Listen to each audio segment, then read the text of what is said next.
بسم اللہ الرحمن الرحیم۔ فلسطینیوں پر اسرائیلی جارحیت کے خلاف ملک بھر کی طرح کراچی میں بھی مختلف سیاسی سماجی تنظیموں سمیت سول سوسائٹی اور صحافیوں کی مختلف تنظیموں کی جانب سے اتوار کے روز احتجاجی مظاہروں کا سلسلہ جاری رہا۔ کراچی کے نیشنل پریس کلب پر سینکڑوں سینئر صحافیوں کی جانب سے نیشنل پریس کلب کے سامنے احتجاج کرتے ہوئے صدر افضل وارثی، جنرل سیکرٹری تحسین کمال، سینئر صحافی اسد ملک، انٹلیکچوئل پاکستان کے صدر، سماجی رہنما محمد اسلم خان اور دیگر رہنماؤں نے اسرائیلی جارحیت اور بربریت کے خلاف احتجاج کیا۔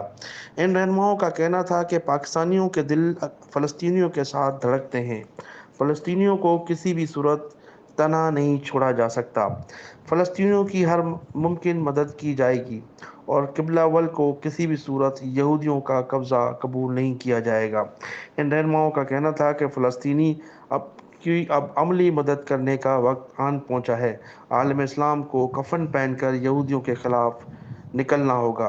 احتجاج سے قبل نیشنل پریس کلب میں ہونے والے ایک سیمینار سے خطاب کرتے ہوئے انٹلیکچوئل پاکستان کے صدر محمد اسلم خان نے خطاب کرتے ہوئے کہا کہ پاکستان نے ہمیشہ اور ہر برے وقت میں فلسطینیوں کا ساتھ دیا ہے اور اب بھی کسی صورت فلسطینیوں کو تنہا نہیں چھوڑیں گے۔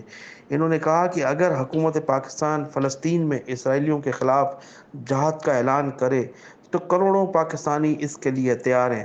ان کا کہنا تھا کہ عالمی سطح پر جنگ بندی کے باوجود اسرائیل کی جانب سے فلسطینیوں پر حملے نہ صرف قابل مذمت ہیں۔ انہوں نے کہا کہ UNO اس کا نوٹس لے اور اسرائیل پر نہ صرف جنگی جرائم کے مقدمات درج کیے جائیں بلکہ بین الاقوامی پابندیاں بھی عائد کی جائیں۔ سیمینار سے سینئر صحافیوں اسد ملک، افضل وارثی، تحسین کمال اور دیگر صحافیوں نے بھی اپنی اپنی تقاریر میں اسرائیلیوں کی سخت الفاظ میں مذمت کی۔